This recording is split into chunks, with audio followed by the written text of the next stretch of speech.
Hola, ¿qué tal? ¿Qué tal? Muy buenas tardes. Muchísimas gracias por acompañarnos en esta tarde a los eventos de la Semana por la Diversidad organizados por la Comisión de Equidad de la Facultad de Ciencias. Les damos la más cordial bienvenida. Muchas gracias por estar aquí. Y pues el día de hoy tenemos una conferencia magistral. En unos momentos más daremos el espacio para que nuestra ponente pueda platicar y charlar con todas, con todos, con todos nosotros. Antes de darle la palabra a nuestra ponente, me voy a permitir leer su semblanza curricular para que podamos conocer un poco más de ella. Nos acompaña el día de hoy la doctora Lucy Chia, es doctora en estudios de género por la Universidad de Buenos Aires, Argentina, y es licenciada en biotecnología por la Universidad Nacional de Quilmes. Realizó 2 años de investigación en el Departamento de Fisiología del Sistema Nervioso de la Facultad de Medicina de la UBA como becaria doctoral del CONICET. Reorientó su trabajo hacia la epistemología feminista, finalizando el doctorado en el Instituto Interdisciplinario de Estudios de Género en la Facultad de Filosofía y Letras de la UBA. Su tesis se centró en analizar la producción de conocimiento neurocientífico que legitima la existencia de un sexo cerebral. Formó parte del Instituto de Investigaciones Filosóficas desde el año 2014 hasta 2018. En el año 2017 obtuvo la primera mención del Premio de la Bioética, auspiciado por la Fundación Dr. Jaime Roca por su trabajo El sexo y el género como variables en la investigación biomédica y la práctica clínica. Actualmente es investigadora del Centro de Investigaciones y Estudios de Género, el CIEG de aquí de la UNAM, en el área de género en la ciencia, la tecnología y la innovación. Es autora de los libros La invención de los sexos, cómo la ciencia puso el binarismo en nuestros cerebros y cómo los feminismos pueden ayudarnos a salir de ahí, publicado en el año 2022 por Siglo XXI Editores. Y también Contra el sexo como categoría biológica, cómo desmontar las premisas sexistas que limitan nuestra vida, publicado en el año 2024 por la misma casa editorial. Sus líneas de investigación son salud mental, neurociencias y la relación mente-cuerpo desde una epistemología feminista, plasticidad epigenética y reinterpretación de las diferencias biológicas en el marco de las normativas de género. Le damos la más cordial bienvenida. Adelante, doctora Lucich. Hola Ana Cristina, ¿cómo te va? Bueno, muchas gracias a vos y a todas las compañeras de la Comisión de Equidad por invitarme y gracias a todas, todos y todes quienes estén compartiendo este espacio con nosotros ahora. Bien, me gustaría hablar un poquito de una visión o un marco de interpretación diferente al mainstream o predominante en el discurso científico, ¿no? Para entender el desarrollo de nuestras subjetividades respecto específicamente de nuestra identidad de género y sexualidad. Titulé esta charla Neuroindividualismo versus intersubjetividad, justo para dar cuenta de una suerte de polarización que existe para conceptualizar nuestra identidad de género y sexualidad desde el discurso científico, específicamente discurso neurocientífico, y para conceptualizarla desde otras formas o marcos de interpretación que se distancien de ciertos presupuestos que son característicos de este discurso neurocientífico. Entonces, me gustaría por empezar contándoles un poquito qué nos dice el discurso neurocientífico acerca del desarrollo de nuestra identidad de género y sexualidad.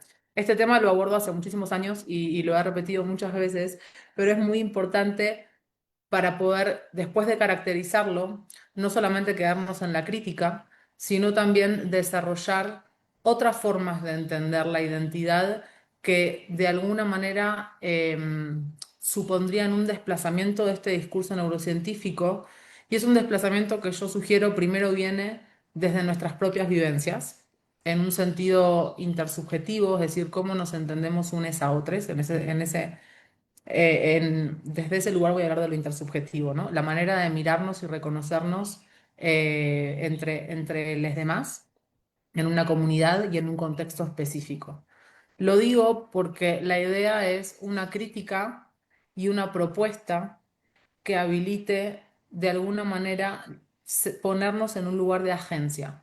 Porque muchas veces solemos escuchar, y es en parte cierto, que los discursos que predominan en el ámbito científico están muy enraizados y muchas preguntas sugieren, bueno, pero ¿cómo se va a cambiar esto en el largo plazo o en el corto plazo o si a mediano plazo? Y acá yo siempre resalto que hay un grupo de investigadoras críticas en la producción de conocimiento neurocientífico, pero que estas críticas no son suficientes si no desarrollamos al mismo tiempo una agencia que nos permita, en primera instancia, ponernos en un lugar activo para desplazar la interpretación mainstream, que ahora vamos a ver cuál es, y en ese sentido, al mismo tiempo, ese desplazamiento nos sugiere proponer otras formas de vivirnos, ¿no?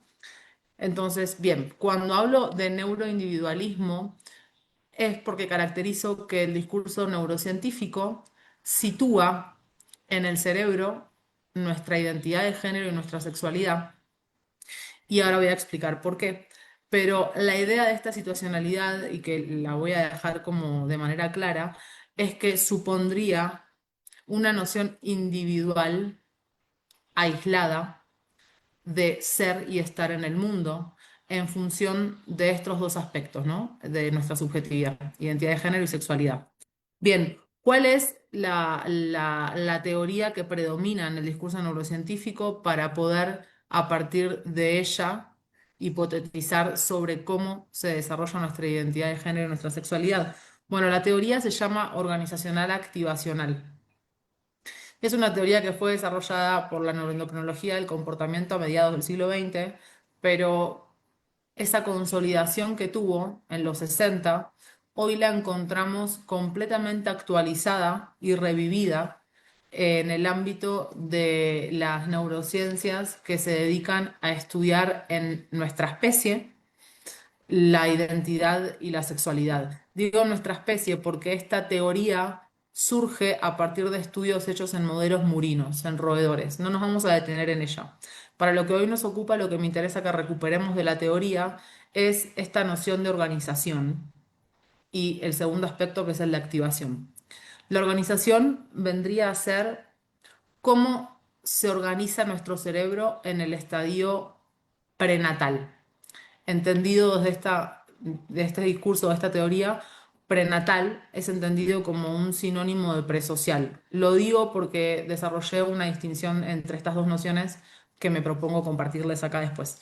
Pero bueno, la idea de prenatalidad supondría que durante que somos proceso de gestación, digamos, se desarrollan nuestras gónadas, es decir, testículos y ovarios.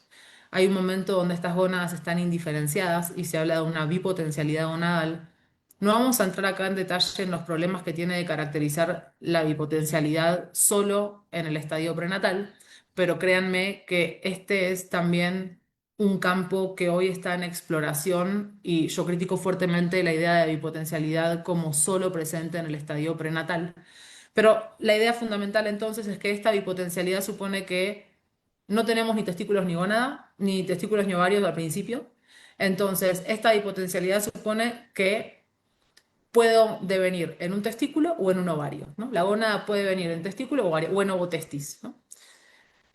La idea es que cuando se diferencia la gónada, o sea, se especializa en testículo u ovario, esto ocurre más o menos después de los 3 meses de gestación. Vieron que por eso se quiere saber, entre comillas, el sexo de los bebés y se tiene que esperar este periodo de tiempo.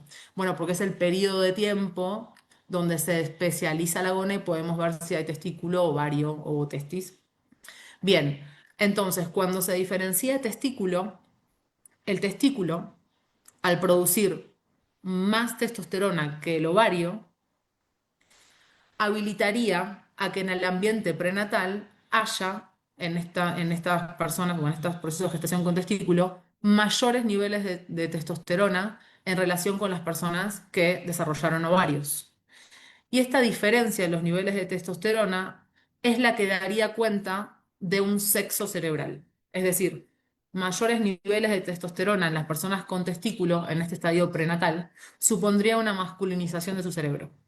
Y en contrapartida, las personas con ovario no tendrían una masculinización cerebral y eso sería el cerebro femenino. O sea, fíjense que esta teoría parte de asumir que el sexo masculino en el cerebro es una suerte de especialización dada por los mayores niveles de testosterona. Por default, el cerebro sería femenino, básicamente, ¿no?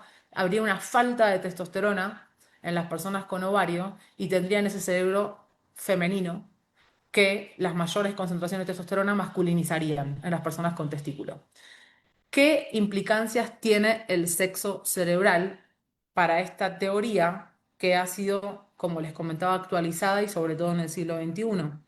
Bueno, este sexo cerebral implicaría la optimización de ciertas habilidades cognitivas y conductuales, tanto para las personas con testículos como para las personas con ovario.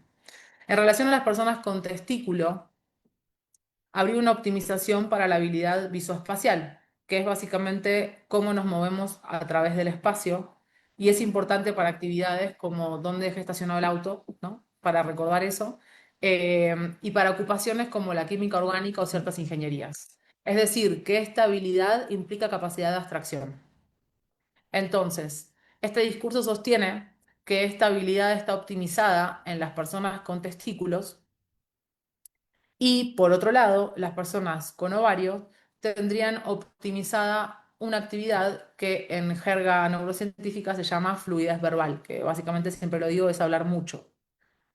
Entonces, fíjense que para este discurso habría un sexo cerebral organizado prenatalmente por estos niveles de testosterona diferenciales entre ovarios y testículos, y que en la vida postnatal, después de nacer, esa organización se activaría, esa es la parte activacional de la teoría, se activaría dando cuenta de estas diferencias cognitivas y conductuales, dando cuenta de estas optimizaciones, ¿no?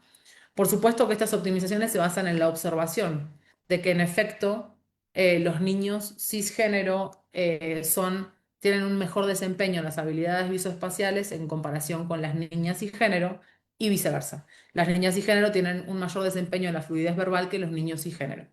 Cuando digo cisgénero, remito a las personas que se continúan identificando con el género asignado al nacer. Y acá voy a tocar este tópico puntualmente porque estamos hablando de la identidad de género. ¿Por qué llamé niños cisgénero en relación a optimización con las habilidades visoespaciales? Es decir, llamé niños y género a las personas que tendrían testículos y llamé niñas y género a las personas que tenían ovarios. ¿Por qué? Porque para este discurso neurocientífico, este sexo cerebral implica también, además de estas habilidades cognitivas, lo que se llama conductas de género. Subrayo esto. ¿Por qué? Porque no es casual que se le llame conductas de género. Mi caracterización cuando hice la investigación propiamente dicha en el ámbito de las neurociencias en relación a este discurso es que el género se entiende como una consecuencia de los roles en la reproducción, pero no es una consecuencia directa. Es decir, no es algo que implique la química y la mecánica de la reproducción propiamente dicha, pero derivaría de ella. Entonces hay un género que se entiende en este ámbito como una consecuencia inherente del sexo cerebral.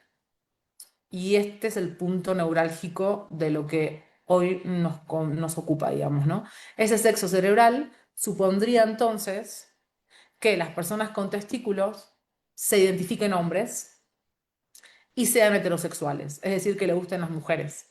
Y las personas con ovarios sean mujeres y le gusten los hombres.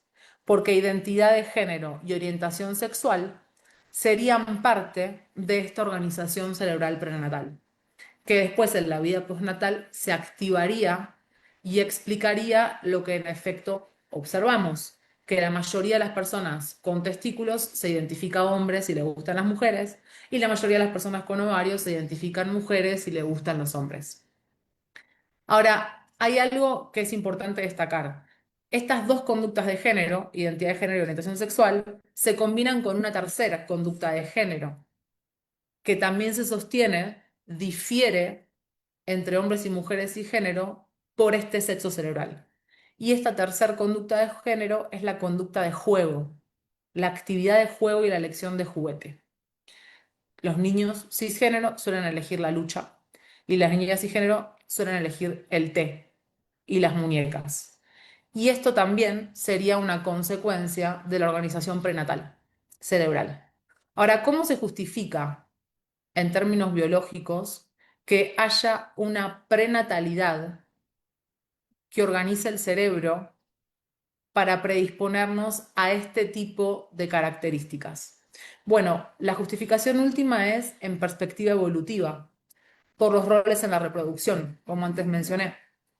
Entonces, se dice que los niños, por ejemplo, tienen mayores habilidades visoespaciales y eligen esos juegos por su rol como macho cazador, ¿no? La necesidad de desarrollar herramientas de caza. Por otro lado, las niñas elegirían la muñeca, el té y tendrían optimizada la habilidad que se llama fluidez verbal por su vocación nata al cuidado, que tiene que ver con el rol justo de hembra cuidadora e implicaría capacidades como la empatía y la comunicación. Desde esta perspectiva, fíjense entonces que hay una prenatalidad para vivirse hombre y mujer. Y es una prenatalidad que supondría los roles en la reproducción. Entonces, la genitalidad prediciría un tipo de cerebro y ese cerebro, que tiene un sexo, se interpreta como la causa de nuestra identidad, de nuestra sexualidad y fíjense que también de nuestro rol de género, porque la elección de juego y de juguete está muy vinculada también con las ocupaciones que hacemos en la vida adulta después, ¿no? Entonces, rol de género e identidad de género y también orientación sexual están intrínsecamente conectadas. Y esta conexión entonces se desprende de básicamente la lógica reproductivista, es decir, poner la reproducción en el centro y se usa de mala manera, vamos a ver, la teoría evolutiva para justificar que esta forma de existir, la manera en que organizamos nuestra vida social, es ahistórica y transcultural.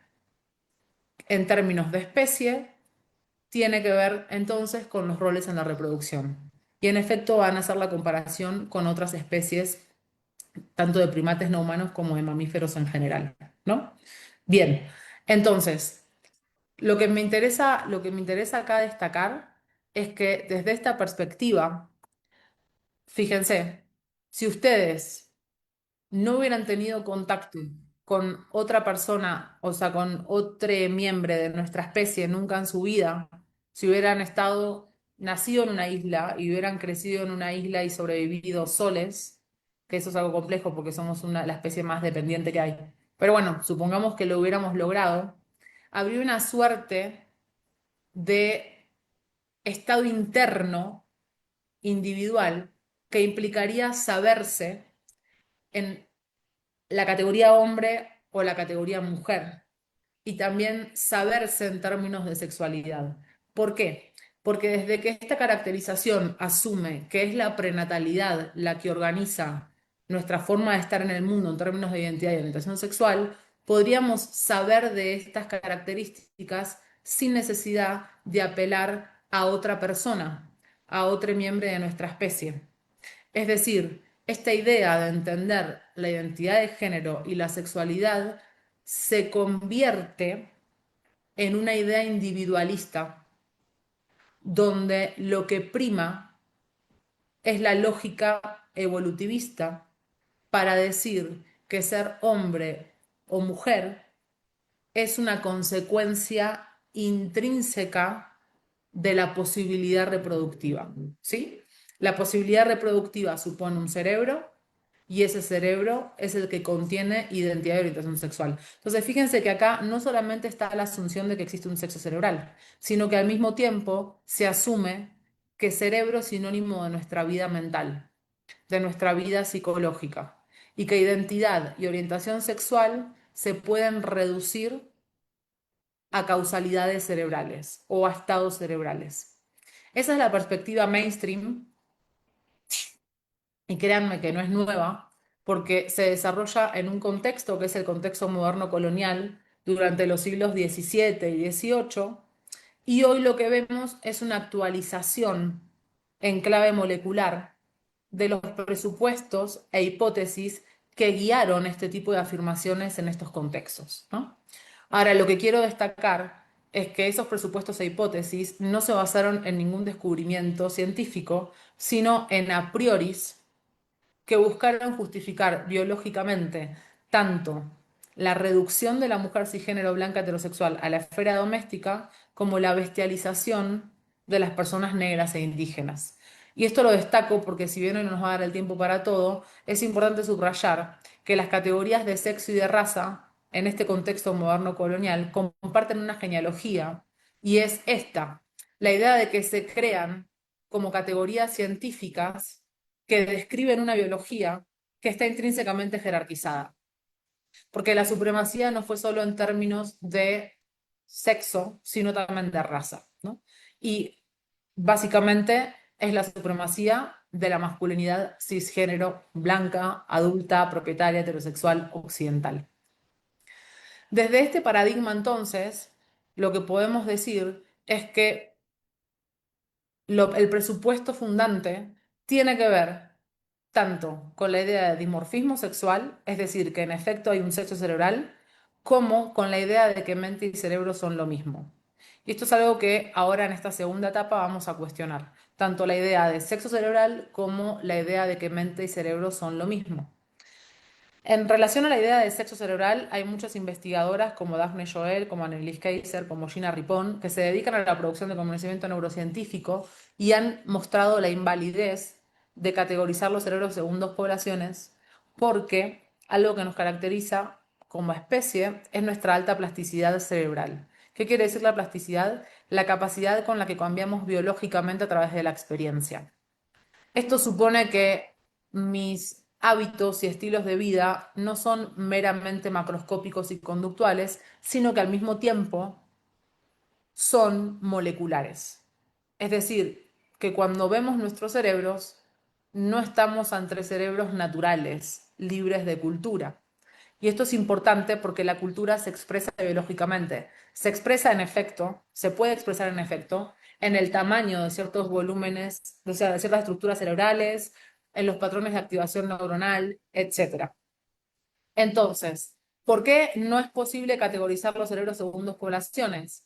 Bueno, básicamente porque al ver un cerebro no vamos a adivinar la genitalidad de quien lo porta, y al ver una genitalidad no vamos a adivinar qué tipo de cerebro tiene esa persona, justo porque esta plasticidad implica que los cerebros sean lo que Daphne Joel llama una combinación única de factores. Por eso Daphne Joel propone la hipótesis de cerebro mosaico. Estos cerebros que son una combinación única de factores supondrían no poder agruparlos según los criterios genitales que implicaría la categoría de sexo, ¿no? Ahora bien, más allá de esta crítica, que por supuesto es fundamental, lo que me interesa a mí es cuestionar la relación que se asume entre cerebro y mente. ¿Por qué? Porque supongan que vengo acá y digo, ok, no hay dimorfismo, es decir, no hay dos cerebros. Y me pueden decir, ok, hay polimorfismo. Incluso les puedo decir, hay tantos cerebros como personas. Bueno, pero el paso siguiente, para mí, la pregunta que nos tiene que ocupar, ese paso siguiente, es, ¿qué nos podría explicar este cerebro polimórfico en términos de agente causal para entender nuestra identidad de género y nuestra sexualidad? Es decir, en este punto me va a dar igual que haya 2, 3, 4 o, o 8 mil millones de cerebros. Lo que me importa es cómo estamos entendiendo la relación que hay entre el cerebro y lo que somos. Y es acá cuando quiero cuestionar la idea de prenatalidad y la noción individualista para entender la identidad y la sexualidad, ¿no? ¿Por qué? Porque en efecto existe la plasticidad y en efecto los cerebros no son categorizables según dos poblaciones. Pero sin embargo, esta idea en sí misma no invalida una suerte de dicotomía naturaleza-cultura que predomina en los discursos científicos en general y neurocientíficos en particular para interpretar nuestra biología. ¿Qué quiere decir? Que todo el mundo abraza el concepto de plasticidad.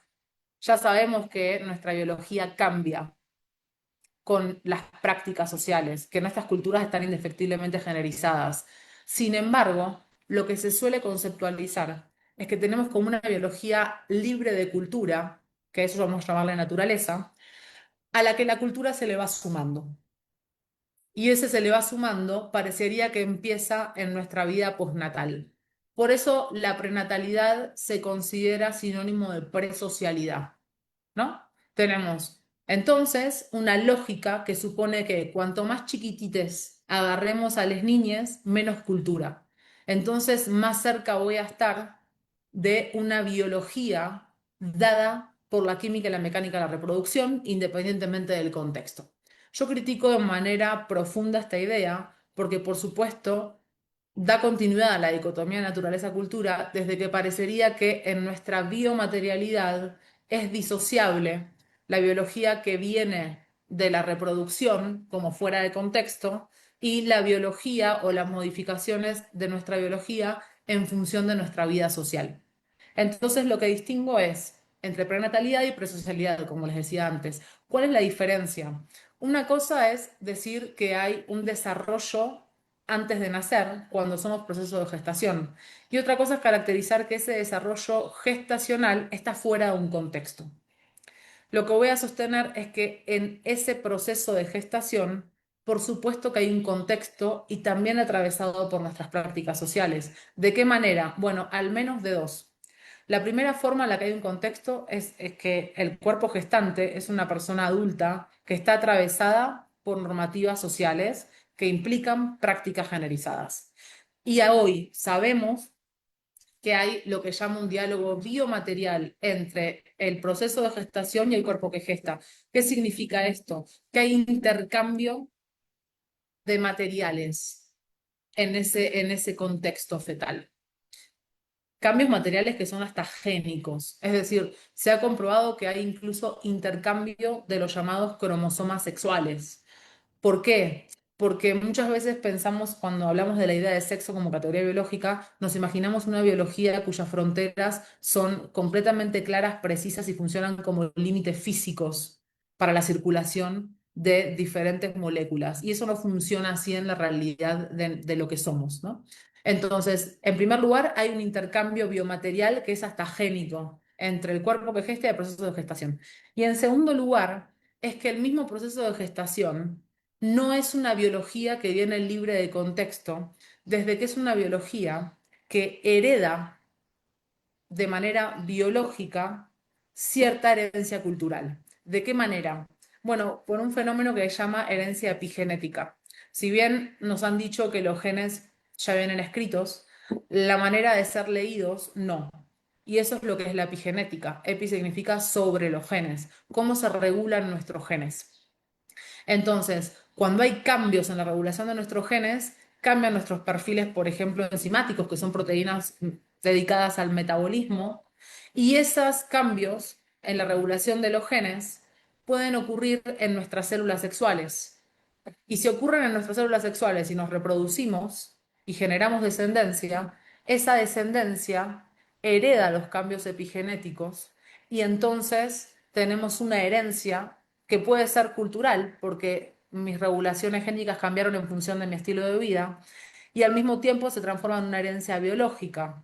¿Qué quiere decir una herencia biológica? Que a través de este mecanismo o proceso epigenético se transfiere a la descendencia en relación a cómo los genes son leídos, ¿no? Entonces, desde estas dos ideas yo desmonto la noción de prenatalidad como sinónimo de presocialidad. Esto en función de las características biológicas. Ahora, el cuestionamiento profundo que me gustaría acá conversar con ustedes es la idea de que mente y cerebro son lo mismo y que viene de esta noción de si veo un cerebro, puedo de alguna manera saber la predisposición de esa persona en cuanto a su orientación sexual y su identidad de género, ¿no? Entonces, lo primero que tenemos que cuestionar, les decía antes, más allá del sexo cerebral, o al mismo tiempo, no sé si primero, en realidad al mismo tiempo, es qué nos puede explicar el cerebro en tanto agente causal. La idea desde las neurociencias es que la identidad y la sexualidad son programaciones internas o predisposiciones internas dadas por los roles en la reproducción, ¿no? Bueno, en primera instancia, para desmontar la idea de sexo cerebral, lo que les voy a decir más allá de la plasticidad es que justamente la idea o la diferencia entre género y sexo que vamos acá a plantear, no como género como una consecuencia directa del sexo, sino el género como las expectativas socioculturales en función de la genitalidad, es que cuando incluso si encontráramos diferencias específicas en los cerebros entre hombres y mujeres y género, por ejemplo, en cierto patrón de activación neuronal, cuando se realiza una actividad que implica habilidad visoespacial, no podemos asumir que esa diferencia se trata de diferencias naturales.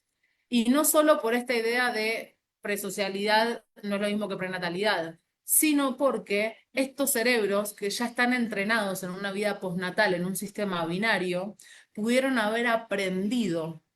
Y ese aprendizaje, dijimos, que lo vamos a ver reflejado en volúmenes de estructuras cerebrales y patrones de activación neuronal.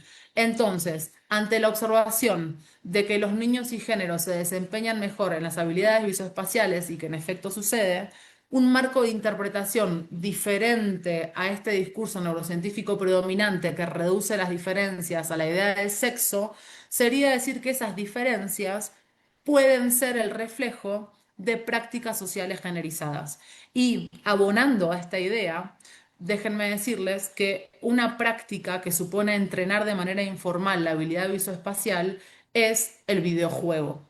Entonces, cuando pensamos a qué género asociamos el videojuego, obviamente a la masculinidad, tenemos que también pensar que no hay una predisposición genética para jugar videojuegos, sino que tiene que ver con una práctica cultural donde los niños están más vinculados y tienen más habilitado este tipo de actividad que las niñas y paradójicamente el videojuego es una manera informal muy fuerte de entrenar la habilidad visoespacial. Entonces, en vez de abonar a diferencias de sexo, acá podemos decir que esas diferencias pueden ser el reflejo de prácticas culturales inscritas en normativas de género.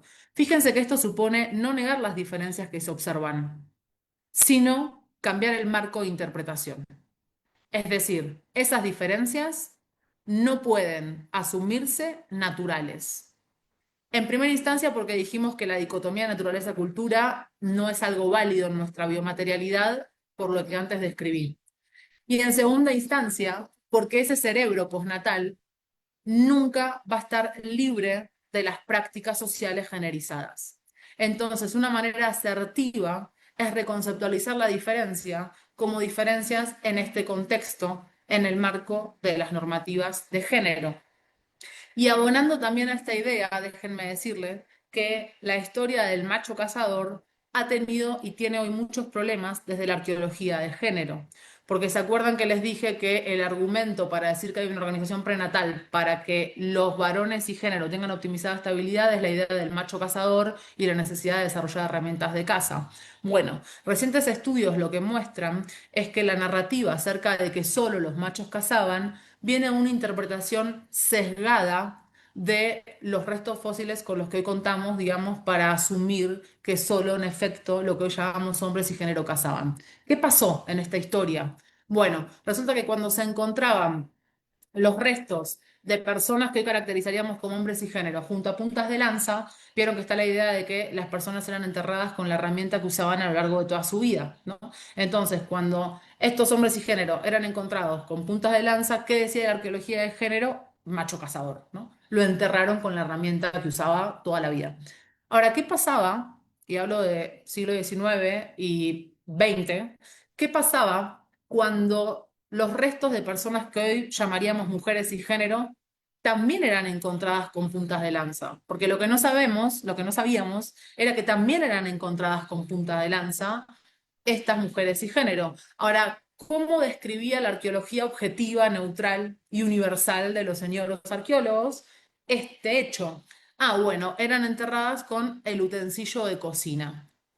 Fíjense que la punta de lanza con los varones cisgénero era la casa y con las mujeres cisgénero era la cocina. Entonces, en esta misma interpretación, que desanda la idea de objetividad y neutralidad, hay un sesgo atravesado por roles de género que proyecta a nuestra cultura material del Paleolítico superior las actuales normativas.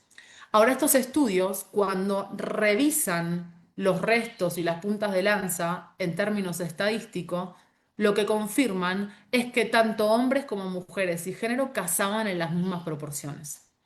Y parecería que hay un descenso en la caza, ¿no?, de las mujeres y género cuando hay una transición de las culturas cazadoras recolectoras a agrícolas ganaderas. No nos vamos a adentrar en eso ahora, pero lo que me interesa decirles es que lo que combino yo es esta arqueología de género crítica con lo que sabemos que es un entrenamiento informal de las habilidades visoespaciales como los videojuegos, para desde esta articulación criticar el reduccionismo de las neurociencias predominantes cuando sostienen que hay un sexo cerebral organizado prenatalmente para predisponernos a este tipo de actividades, que tiene una consecuencia nefasta si lo vemos hoy en el ámbito de la producción de conocimiento, porque recuerden que las habilidades visoespaciales implican capacidad de abstracción y que son importantes para ocupaciones como la química orgánica y las ingenierías, ocupaciones donde está la masculinidad cisgénero sobre representada y ocupaciones en relación a las cuales las mujeres cisgénero nunca se creen lo suficientemente buenas. Y acá lo que estamos viendo entonces es una relación entre cómo desarrollamos nuestra subjetividad, lo que creemos que podemos hacer o nuestros intereses y deseos, y el discurso neurocientífico, que aunque no lo conozcamos directamente, de manera indirecta permea cómo estamos entendiéndonos en el mundo, ¿no? Bien, entonces, después de este marco de interpretación no reduccionista que supone poner en juego las nociones de plasticidad y epigenética, lo que me gustaría ahora en estos breves minutos precisar es una distinción entre el cerebro y nuestra vida mental. Y para eso me baso sobre todo en la filosofía de Diana Pérez, que fue mi directora de tesis doctoral, y Diana ha dedicado su vida a criticar el reduccionismo de las neurociencias abonando algunas corrientes que en filosofía de la mente se llaman postcognitivistas. ¿Qué quiere decir? Estas corrientes postcognitivistas son distintas, pero lo que comparten es la crítica a una conceptualización internalista de la cognición. La idea de que la cognición es algo interno individual, que puede ser rastreable en una persona independientemente de su vida social, que si se dan cuenta es algo completamente compatible con lo que sostiene el discurso neurocientífico, es decir, una noción internalista de nuestra cognición, de nuestra vida mental, de nuestra vida psicológica. En contraste, estas corrientes postcognitivistas abrevan a una noción de mente que es relacional. En primera instancia, algunas nociones postcognitivistas que se basan en o se sirven de la fenomenología van a sostener que la mente es el cuerpo en el mundo. Entonces, acá estamos en un momento donde no estamos diciendo que el cerebro no es necesario para tener mente. Por supuesto que es necesario para tener mente. Lo que estamos discutiendo es la condición de suficiencia. Y desde estas corrientes postcognitivistas decimos el cerebro no es suficiente para tener mente. ¿Por qué? Porque la vida mental entonces implica el cuerpo en el mundo, un estado sensoriomotor completamente conectado con el mundo, entonces el cuerpo se vuelve fundamental. Es decir, que si yo tengo el cerebro de ustedes en un frasco y hoy sabemos todo lo que hay que saber del cerebro y les conecto para que ustedes vean Matrix, Matrix 1, siempre pongo el mismo ejemplo, aunque me siento mayor, porque hay gente que no la vio. Bueno, Cristina sí, ¿no? Sí, por favor. Bueno, las Wachowski juegan un poco con estos experimentos mentales. Y vieron que en Matrix están los bebés conectados, o incluso aparece ese señor calvo como conectado, pero que está tomando un vino y un pedazo de carne y dice, qué rico, la Matrix, me quiero quedar acá. Bueno, fíjense que esta película, lo que nos está diciendo es que mente y cerebro son lo mismo, porque estas personas están conectadas a los cerebros y tienen una vivencia multisensorial independientemente del cuerpo. En la Matrix, el cuerpo no es necesario, ¿no? Las personas que abrevamos por una corriente poscognitivista diríamos esto no es posible. ¿Por qué? Porque si yo tengo el cerebro de ustedes en un frasco y lo conecto para que ustedes piensen que estén tomando un buen vino, probablemente si esa experiencia la tuvieran con todo su cuerpo, en efecto, en un contexto específico, la experiencia sería diferente. ¿Por qué? Porque ese vino tendría que ver con un contexto donde estamos hablando del ambiente donde estoy, si hay sol, si estoy tirada en el pasto, ¿no? La carga sociocultural que tiene ese vino, la carga afectiva, con quién me lo estoy tomando. Es decir, hay una fantasía un poco en la idea del cerebro en el frasco, donde se podría simular un mundo, ¿no? Y nosotros estar en ese mundo independientemente del cuerpo. Pero sin embargo, todas estas cositas que les estoy diciendo como características de una experiencia suponen algo más allá del cuerpo, más allá del cerebro, ¿no? También el cuerpo, que es más allá del cerebro, y que implican mi relación con otros y con el entorno, ¿no? Entonces, desde esta caracterización, entonces, la mente es el cuerpo en el mundo. Y más allá de esta caracterización, a mí me gusta distinguir un aporte que hace Diana Pérez en función o en relación a otros filósofos como Donald Davidson, y es la relevancia del lenguaje mentalista. ¿Qué quiere decir esto? Diana llama a verbos psicológicos a los verbos como desear, sentir, creer, amar. Y lo que dice, compatible con Donald Davidson, es que siempre que vamos a hablar de cómo estamos y cómo nos sentimos, apelamos a un lenguaje mentalista, es decir, a estos verbos psicológicos, ¿no? Que no pueden ser reducidos a un lenguaje biológico. Es decir, la biología no alcanza para describir cómo nos sentimos. Y esos verbos psicológicos son verbos que tienen sentido en una comunidad, en un contexto específico, y pertenecen entonces al ámbito de lo normativo, porque apelan a nuestra racionalidad, a esta dimensión sociocultural e histórica de los conceptos y afectiva. Entonces, tenemos por un lado el ámbito de lo físico, que voy a llamarlo biológico, y el ámbito de lo normativo. El ámbito de lo físico y lo biológico sería la descripción de mis estados cerebrales, que pueden ser exhaustivas. Sin embargo, mi ser, mi cómo me siento, quién soy, está en el ámbito de lo normativo. El ámbito de lo normativo que tiene todas estas características de lo racional, de lo sociohistórico, de lo afectivo, y que es intrínsecamente relacional y no va a poder ser encontrada, este ámbito normativo no puede ser encontrado o reducido al ámbito de lo biológico. Esto lo que supone es que el cerebro nos predispone o habilita que podamos desarrollar un lenguaje común, simbólico, compartido, pero el sentido del lenguaje tiene que ver con normativas culturales. Y aunado a este lenguaje, al mismo tiempo, está nuestra posibilidad de existencia. Y nuestra existencia no solamente en un sentido discursivo, sino biomaterial, porque vimos que las prácticas sociales hacen que cambie nuestra biología, se expresa biológicamente, las prácticas sociales se expresan biológicamente, ¿no? Entonces, desde esta idea relacional, o una idea intersubjetiva para hablar de la identidad y la sexualidad, nunca vamos a encontrar individualmente en una biología una predisposición o incluso un saber quién es la persona o su orientación sexual sin preguntárselo a la persona, sin ver a la persona, sin el gesto, sin el cara a cara, sin esos códigos. ¿Por qué?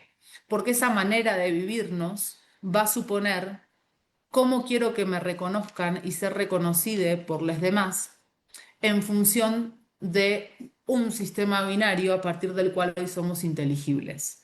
¿Qué quiere decir a partir del cual hoy? Que no es algo natural dado por los roles en la reproducción, porque una cosa son las posibilidades reproductivas y otra cosa es nuestra forma de vivirnos en el mundo.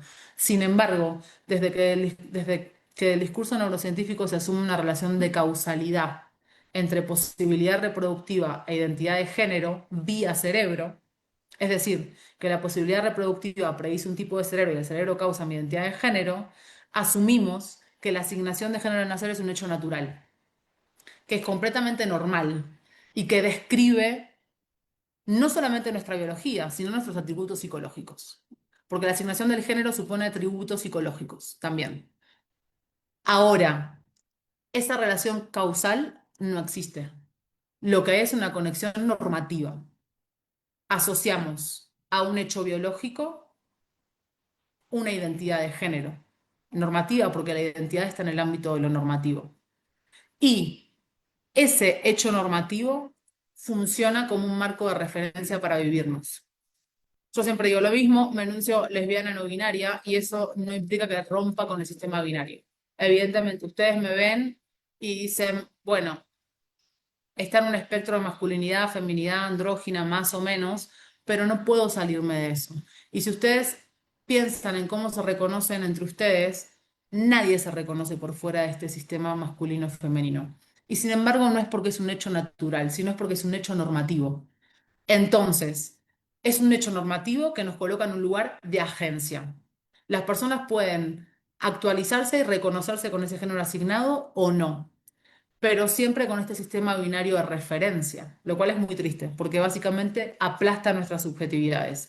¿Cuál es la esperanza y el optimismo? Por eso decía, pongamos nuestra agencia en el centro. Bueno, si intersubjetivamente empezamos a deshacer la idea de que existe una conexión causal entre posibilidad reproductiva e identidad de género y la resignificamos, la interpretamos como un hecho normativo, con el paso del tiempo, generación tras generación, ese hecho normativo, esa conexión normativa va a perder fuerza, se va a diluir, al punto tal de que la asignación de género al nacer deje de tener sentido. Y cuando eso suceda, vamos a estar en la posibilidad de explotar nuestra potencialidad humana más allá del espectro masculinidad-feminidad, que nada tienen de interno individual, sino que son estrictamente nociones relacionales y que suponen naturalizar una organización de la vida social donde existen algunos cuerpos que valen más que otros. Y básicamente el cuerpo que vale más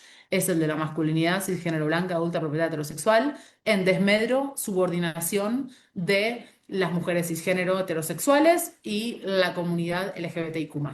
Bueno, voy a cerrar acá para dar lugar a intervenciones. Muchas gracias, Lu. Bueno, aquí hay explotó el chat con preguntas, entonces te voy a ir pasando, no sé si hay tiempo de todas, pero te voy a ir pasando algunas. Suriel pregunta, ¿qué implicaciones éticas y sociales tiene la idea del sexo cerebral en la investigación científica actual? Mira, gracias, Uriel, por la pregunta. Eso es muy importante. Ahí diría, la idea del sexo cerebral está intrínsecamente ligada a la reducción de la mente a los cerebros. Y esto lo sostengo en los años de investigación, tipo, te lo aseguro, ¿eh? Te lo aseguro completamente. No tiene sentido un sexo cerebral si la mente no es el cerebro. Como no tiene sentido racializar los cerebros si la mente no es el cerebro. En este contexto moderno colonial del que les hablé, el cerebro se erige como órgano de la mente al mismo tiempo que se consolidan las nociones de sexo y de raza. Porque ¿cuál es el sentido? Comprobar a través del método científico moderno, observación, medición y repetición, la supremacía de este sujeto androcéntrico, ¿no? De la masculinidad cisgénero blanca, heterosexual. Entonces, la idea de sexo cerebral funciona como guía para entender las prevalencias en el ámbito psiquiátrico. Y acá la relación con tu pregunta. Es que todas las investigaciones que se orientan a buscar las diferencias en los cerebros entre hombres y mujeres y género tienen como fin mejorar la calidad de vida, la salud humana, y esto específicamente en el ámbito psiquiátrico. Entonces lo que tenemos es una idea internalista también de la salud mental, porque la identidad de género y la orientación sexual están implicadas en la idea de la vida mental, como lo están los diagnósticos psiquiátricos, que de hecho por eso orientación sexual e identidad de género aún hoy se siguen patologizando, ¿no? Como si fueran desvíos de un cerebro estándar o normal. Entonces, las implicancias éticas es que seguimos teniendo una visión reductivista de la salud mental, incluso cuando hoy las lecturas más progres incorporan el ambiente, incorporan la práctica social y lo importante del contexto para nuestra vida psicológica. Es muy fácil ver cómo prima una lectura reduccionista que asume que el cerebro es la causa predominante de un diagnóstico psiquiátrico cuando vemos cómo funcionan los tratamientos, sobre todo en lugares como México y Argentina, y ni te cuento Estados Unidos porque de ahí viene y lo heredamos colonialmente, que es a través de los psicofármacos como tratamiento fundamental. Tratamiento fundamental sigue siendo el psicofármaco en el ámbito psiquiátrico. Y esto es porque se entiende que especialmente el diagnóstico psiquiátrico es la consecuencia de un desarreglo biológico que el psicofármaco puede solucionar, aunque sea de manera parcial, ¿no? Entonces, el problema ético es que esta visión, esta lectura, no nos permite expander nuestra idea de salud mental más allá de un estado interno individual, donde además en un contexto neoliberal tenemos la responsabilidad de la persona que está teniendo un diagnóstico psiquiátrico. Es decir, es un problema individual de la persona o nació con esa predisposición o algo le funciona mal a ella. Y entonces, ¿qué hacemos? Recortamos las relaciones estructurales que dan cuenta de que ese diagnóstico es en un contexto, no solo porque el diagnóstico en sí mismo tiene una historia, y también hay una historia generalizada de los diagnósticos psiquiátricos, sino porque en el momento actual estamos entendiendo que la posibilidad de esa persona para sentirse bien también es una acción individual, que es la toma de un psicofármaco. Entonces, acá estamos omitiendo la función que tiene nuestra vida social y justamente lo relacional de nuestra salud mental. Cuando hablaba antes de la forma en que queremos ser reconocidos y que nos reconozcan de los demás, yo lo que sí sostengo en los trabajos donde abordo salud mental es que lo que tenemos roto es el tejido social. Hay una falta de reconocimiento. Y de hecho hoy el diagnóstico psiquiátrico para muchas personas es un lugar de reconocimiento, ¿no? La idea de que hoy cuando tenemos un diagnóstico o nos autodiagnosticamos incluso tenemos un lugar de pertenencia, pero es falso, porque es una pertenencia individual, porque entendemos el diagnóstico como una causalidad biológica que lo explique, no un diagnóstico que puede tener sentido en un contexto relacional donde el mundo está fatal, donde las demandas y la productividad son cada vez más nefastas, donde los vacíos existenciales son completamente normales, donde los ataques de pánico tienen que ver con las presiones sociales y la falta de sentido en una vida donde se generan discursos donde ya no hay perspectiva de futuro para nadie, ¿no? En vez de poner todo eso en el centro y recuperar una idea de salud mental relacional, donde se repare el tejido social y donde nos reconozcamos unos a otros y donde realmente encarnemos que no necesitamos argumentos para tener derecho a vivir. Entonces estamos metidos en un contexto donde normalizamos investigaciones que tienen un profundo presupuesto antiético, por todo esto que te mencionaba. Ese presupuesto antiético que deslinda lo estructural, que deslinda cómo se organiza la vida social, las normativas de género, o por otros factores también que se entrecruzan con ella, como los de raza, los de clase, los de etnia, capacitismo, gordofobia, etcétera, y que de alguna manera nos convierte en cuerpos máquinas, donde la mente deja de ser esa vida psicológica que puede estar motivada a cambio y nos pone la agencia en el centro, ¿no? Entonces, hay toda una discusión ahí que deberíamos dar de manera profunda y que en unos ámbitos se da, y es, ¿cuál es la función del psicofármaco hoy? ¿No? No, no es que yo estoy diciendo, che, vamos a prender fuego los psicofármacos, no. No. Todo el mundo que necesita psicofármacos, perfecto. Ahí tienen que estar. Acompaña y es un paliativo. Pero el problema es que lo estamos viendo como la solución al problema. Entonces, si lo seguimos viendo como la solución al problema, no nos vamos a mover de ahí.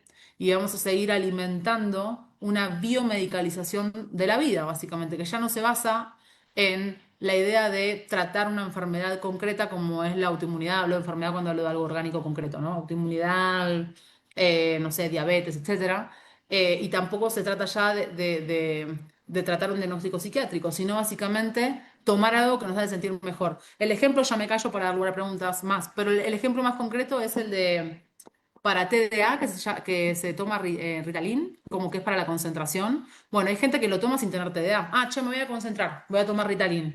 Esa es la biomedicalización de la vida, ¿no? La idea de ya va más allá de un diagnóstico, sino es cómo podemos ser más eficientes, optimizarnos. ¿Para qué? Eficientes, optimizarnos, ¿para qué? Para un sistema depredador, donde la productividad se vuelve el sentido de nuestra vida. O sea, eso es lo que tenemos que discutir, ¿no? Ahí hay un problema ético, por supuesto. Claro, claro, bien importante esto que nos está comentando la doctora Lu. A ver, aquí hay una de Daniela López, que dice, ¿cómo podríamos replantear la noción de identidad en contextos donde aún predomina una comprensión esencialista del género? Y hay otra que quisiera adelantarte, no sé si estás de acuerdo, Sí, sobre los desafíos epistemológicos que implica trabajar desde las epistemologías feministas con los marcos tradicionales de las neurociencias y la psicología cognitiva en estos contextos institucionales de producción del conocimiento. Y hay una más sobre la recepción que ha tenido tu trabajo, o sea, la recepción que ha tenido en la comunidad científica esta crítica al sexo como sí. categoría biológica. No sé por dónde quisieras abordar. Bueno, eso es un montón. ¿Tienen tiempo? No, a ver, no, voy a la segunda pregunta, porque es verdad, yo hablo de neurociencias y también de psicología cognitiva, porque no dije algo muy importante. Fíjense que hay mucha investigación que viene, la mayoría de Estados Unidos, y que mucha gente que se dedica a las neurociencias en Estados Unidos es de psicología cognitiva, con especialización en neurociencias, ¿no? Y esto es porque claramente hay una divergencia entre el psicoanálisis y la psicología cognitiva, y la psicología cognitiva termina siendo una psicología que abona por los presupuestos neurocientíficos, digamos, ¿no? Son muy compatibles. Y la característica que tienen es que parten de categorías binarias como el estándar a partir del cual evaluar los comportamientos de la población en general, ¿no? Entonces, ahí empezaría por esta segunda. Los desafíos epistemológicos son, primero, las clasificaciones mismas de las que se parten en estos estudios, la clasificación binaria. Ya se ha dicho que es mucho más enriquecedor partir de un continuo, es decir, no partir de dos categorías y después que la gente encaje, sino partir de una observación amplia que nos va a dar heterogeneidad, que de hecho existe, y entonces elaborar las categorías en función de esa heterogeneidad, ¿no? O por lo menos eso también es a lo que yo suscribo, digamos. No partir de la categoría, sino de ciertas variables, por supuesto, algo hay que clasificar, si no es inabarcable, de ciertas variables, pero que no sean dentro de un esquema binario, variables relevantes para el estudio en cuestión, y a partir de la observación, habilitar una plasticidad y dinamismo en cómo después van a funcionar las categorías. Es decir, tenemos que dejar de tener tan rígidos los puntos de partida, porque es esa misma rigidez la que reproduce estos sesgos de los cuales hoy hablamos un poquito, ¿no? En relación a cómo entender la identidad para no caer en una lectura reduccionista, biologicista. Para mí, la primera estrategia es situar la identidad en el ámbito de lo normativo. Es decir, la identidad implica verbos psicológicos, desear, sentir, creer, amar. Y esos verbos psicológicos dijimos que no son reducibles a descripciones biológicas. Y acá, dentro de algunas distinciones entre lo normativo y lo físico, voy a destacar una. Y es que no existen lo que Davidson llama leyes psicofísicas estrictas. Yo lo voy a llevar a lo biológico, así que lo reconceptualizo como leyes psicobiológicas estrictas. ¿Qué significa esto? Que no es cierto que a dos personas que cumplan con cierta descripción biológica les va a corresponder el mismo estado psicológico. Podemos encontrar dos personas con similitudes cerebrales y una puede ser heterosexual y otra lesbiana, por ejemplo, ¿no? Entonces, lo que tenemos es que no hay leyes psicobiológicas estrictas por lo distintivo de lo mental, por lo normativo de lo mental, porque la biología habilita que tengamos mente, pero la mente no se reduce a ella. Entonces, esta falta de leyes psicobiológicas estrictas nos da la pauta para criticar la idea de que una biología puede predecir un comportamiento o incluso decirnos cómo se siente la persona en ese momento. ante una descripción exhaustiva de la biología que yo te puedo hacer de vos, tipo, no voy a saber quién sos a través de esa biología, porque el quién sos está en este ámbito de lo normativo. Y en efecto, una persona puede cambiar biológicamente a lo largo de su vida, pero no necesariamente psicológicamente. Y de vuelta tampoco hay leyes psicobiológicas estrictas para una misma persona en una vida individual. Yo puedo cambiar mi biología a lo largo del tiempo y no significa que va a cambiar mi vida psicológica, ¿no? Entonces, ahí creo que la estrategia es pensar en esta idea de la identidad como relacional, que si yo estoy sola en una isla, en el experimento mental que les dije antes, estoy sola en una isla y no me comunico con nadie en nuestra especie, no voy a verme la genitalidad y decir, ah, me siento mujer, ¿no? Eso no va a existir. Para tener un lenguaje, para desarrollar conceptos psicológicos, para desarrollar conceptos como el de creencia, el de deseo y demás, necesitamos el cara a cara con otros. Es intrínsecamente relacional, no es algo interno individual. Y desde que es relacional, está en el ámbito de lo normativo, ¿no? Tiene una historia, tiene un contexto específico. Eso diría que podríamos usar como una estrategia. No vamos a encontrar la identidad y la sexualidad de nadie mirándole el cerebro. O sea, eso es clarísimo. Entonces acá yo siempre digo algo, y es algo que rescaté mucho en este último libro, y es, no hay que cuestionar, en este caso, por ejemplo, nuestra existencia en términos de la comunidad LGBTIQ+. Yo no tengo que explicar que nada salió mal en quién soy y en mi subjetividad. Lo que tengo que cuestionar es que nada salió bien en las personas cisgénero, heterosexuales, endosex, es decir, que no son intersex. Tenemos que cuestionar el marco de referencia mismo. Por eso estoy acá cuestionando la asignación de género al nacer como un hecho natural y científico, porque no tiene nada de natural ni de evidencia científica.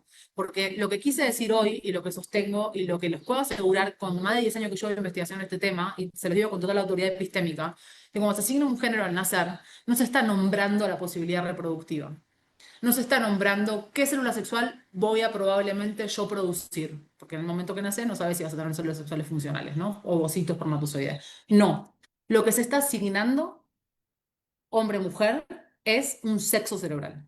Es lo que esa genitalidad predice, que es un sexo cerebral. Y acuérdense que ese sexo cerebral, para este discurso, tiene intrínsecamente ligada a la identidad mujer un rol, cuidar, y una sexualidad heterosexual. Es normalizar los roles tradicionales de familia. Esa es la función del género asignado. Entonces, por eso les decía que desde que decimos no es algo individual interno, no lo vamos a encontrar en el cerebro, y además no hay un sexo cerebral, y además no se encuentra la identidad en el cerebro, ¿qué base científica tiene la asignación? Porque cuando yo digo hombre-mujer, no estamos imaginando, yo te digo, che, hay un grupo de mujeres en la esquina, no estás diciendo, ah, ¿cuántos organismos producen ovocitos? No, estás imaginándote personas con atributos psicológicos, que es lo que decía antes, porque este sexo cerebral implica atributos psicológicos. Entonces, la asignación de género está prescribiendo tu vida mental en función de una genitalidad. Por eso tenemos que cuestionar la legitimidad científica de esta asignación, porque aparte es una prescripción que implica jerarquización de cuerpos. Evidentemente, lo asignado como mujer vale menos. Y eso no implica que vos no te vivas hombre o mujer en este sistema binario a partir del cual sos inteligible o no binaria. No, pero el punto de vuelta es romper con la idea de causalidad, es reconceptualizar cómo te vivís. No necesitas una causalidad biológica para ser legítima y auténtica. Tenemos que desplazar la idea de que la biología nos da legitimidad, porque eso es un marco de interpretación biologicista que funciona en un paradigma androcéntrico. Tenemos que decir, yo, mi lesbiandad no binaria, es igualmente legítima y auténtica, aunque no tenga una causalidad biológica que la explique, porque es relacional. Y así me encarno, así me vivo, así deseo que me reconozcan y deseo ser reconocida, ¿no? Entonces tenemos que desandar nuestras propias certezas. Y eso incomoda. Y esto va en función de la última pregunta. ¿Cuál fue la recepción, sobre todo por mi segundo libro de Contra el sexo como categoría biológica? Justamente incomodidad. Yo creo que incomodidad y una conceptualización de pseudociencia a partir de cuestionar de manera muy rigurosa algunas asunciones que hacemos en función de la categoría de sexo que hoy no encuentran con el verdadero sustento empírico. Y al contrario, los hallazgos en biología molecular están dando cuenta de que la idea de sexo como categoría es problemática en sus tres dimensiones en las cuales se legitima y en sobre todo lo que yo profundizo como crítica, la idea de que existe una característica biológica presocial fuera de contexto, ¿no? Y más allá del cerebro, te estoy hablando ahora del ámbito lo genital, de cómo se desarrolla tu posibilidad reproductiva. La categoría de sexo no describe de manera asertiva cómo se desarrollan nuestros parámetros biológicos. Y acá sí preciso que con este libro, con este título, tuve que explicar que no soy sexoplanista, ni antivacuna, ni terraplanista. ¿Por qué? Porque fíjense que tenemos tan arraigada la idea de que el sexo describe bien cómo es nuestra biología, que cuestionarla conduce a que me clasifiquen como negadora de la biología. No podemos pensar de otra manera nuestra biología más allá de la categoría de sexo. Eso es normativa androcéntrica. Si yo le hubiera puesto al libro contra la raza como categoría biológica, nadie me hubiera dicho nada. Por lo menos en este sector, creo que somos progres y entendemos que la raza no es una categoría biológica, en algunos sectores sí. Entonces lo que yo hago en el libro este es hacer una analogía entre sexo y raza, diciendo, si la raza como categoría biológica es racista, el sexo como categoría biológica es sexista, porque la genealogía es la misma. Y acá redefino el sexismo, no como históricamente desde los feminismos se entienden como la jerarquización de los cuerpos, sino como la naturalización de las diferencias biológicas. Es sexista asumir que hay diferencias naturales, psicológicas, biológicas entre hombres y mujeres y género. Porque esta idea de natural remite a una dicotomía naturaleza-cultura propuesta por esta mirada androcéntrica para normalizar en perspectiva evolutiva una vida social que supone los privilegios de la masculinidad cisgénero heterosexual. Es sexista nuestro marco de interpretación, que naturaliza diferencias psicológicas y biológicas. El marco de interpretación que estoy proponiendo supone entonces un marco de interpretación no sexista que ponga en contexto estas diferencias y abrace de manera real y profunda en la era apogenómica las nociones de plasticidad y epigenética. La recepción que yo encontré del libro en colegas que se dedican a la producción de conocimiento fue muy buena, pero quienes no se dedican a la producción, o sea, fue muy buena en relación a que estas personas critican los mainstream del sexo cerebral, critican las clasificaciones que tienen que ver con reduccionismos y también que comprendan la plasticidad biológica incluso en nuestro fenotipo reproductivo.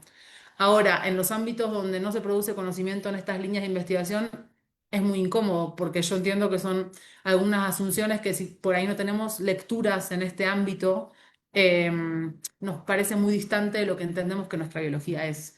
Entonces yo creo que ahí también supone el diálogo con las personas que están en la producción de conocimiento y reproducen lo mainstream, que por supuesto no les hace gracia cuestionar el sexo en materia biológica, y también quienes no están en la producción de conocimiento y les hace ruido.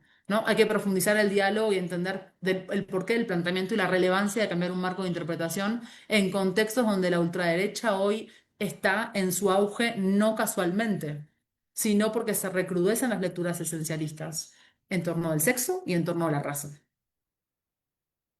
Claro, claro. Muy, muy importante. Muchísimas gracias, muchas gracias, Lu, por todas las reflexiones y pues compartir eh, las reflexiones de tu libro, del último libro, y por traernos todas esta plática. La verdad que agradecemos mucho en Ciencias. Falta muchísimo reflexionar en ese sentido, entonces pues va a quedar aquí este material guardado para que quienes no se pudieron conectar, bueno, pues puedan verlo posteriormente. Damos entonces por terminado este primer evento, esta conferencia plenaria magistral en la Semana de la Diversidad, pues a nombre de la Comisión de Equidad, a nombre de la doctora Carla Ramírez, también coordinadora de la Comisión de Equidad. Muchísimas gracias a la doctora Lucicia por habernos acompañado. Gracias a ustedes por estarnos siguiendo. Muchas gracias a todas las personas involucradas para la realización de este evento. Por ahora nos Muchas gracias. despedimos. Muchas gracias, Lu. Y por ahora nos despedimos, pero pues ya saben que va a haber eventos toda la semana. Del 9 hasta el 19 de junio tenemos eventos. Hay un picnic por ahí organizado con la colectiva de Iberciencias. Hay algunas otras conferencias. Hay también conversatorios. Y bueno, pues les invitamos a todos a que nos acompañen en esta semana. Muchas gracias y pues nos vemos muy pronto.